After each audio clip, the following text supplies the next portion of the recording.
This is the West Country Tonight with Vanessa Cuddiford and Ian Axton. Good evening. Protesters who camped on College Green in Bristol for more than 3 months say their campaign has only just begun. The last remaining tents were removed by bailiffs this morning. The council has begun the long clean-up of the site, but as Callum Watkinson reports, protesters are planning a new wave of occupations in May. In the end, the Occupy Bristol protest ended peacefully. Armed with a court possession order, shovels and rubbish carts, bailiffs moved on to College Green at 4:30 this morning. There was only one man here when they arrived, and it's not clear he was even part of the protest at all. Whoever he was, he left without any trouble.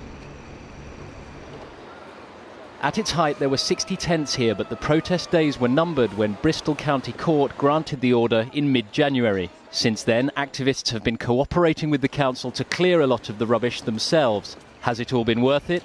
They think so. Absolutely, absolutely 100%. If we hadn't been here on College Green, if we hadn't occupied this bit of land for the last 3.5 months, you know, how many people in Bristol would now know what it was all about? We will be occupying again in the very near future here in Bristol. The people in Bristol of whom he speaks have mixed feelings about the striking of the camp. I'm glad that it's gone quietly. I was a supporter of their cause, so I think it's a shame that they've been moved away. They weren't doing any harm. I think it was a damn mess.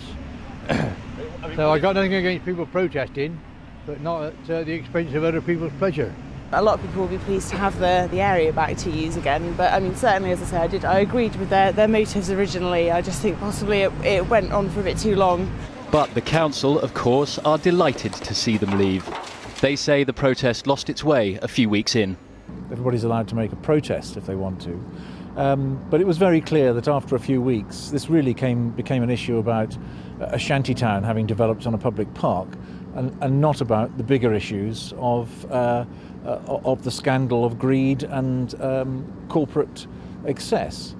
The cost of restoring the grass here has been estimated variously at £100,000, £60,000 and £20,000. But this landscape gardener says these figures are exaggerated. If you were to re-turf the whole area, it would cost you about £5,000. But I don't think it really needs that. Probably just a little bit more tidying up, taking the bits of glass and stuff out, and a bit of grass seed, and it should be back to normal very quickly.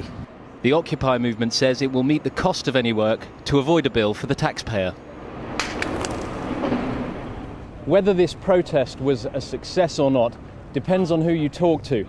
The protesters feel that they've made their point, but it's hard to see that anything has actually changed as a result of their 3-month action. They say they'll continue to work to raise awareness of the issues in other places and in other ways. Callum Watkinson on College Green in Bristol for the West Country Tonight.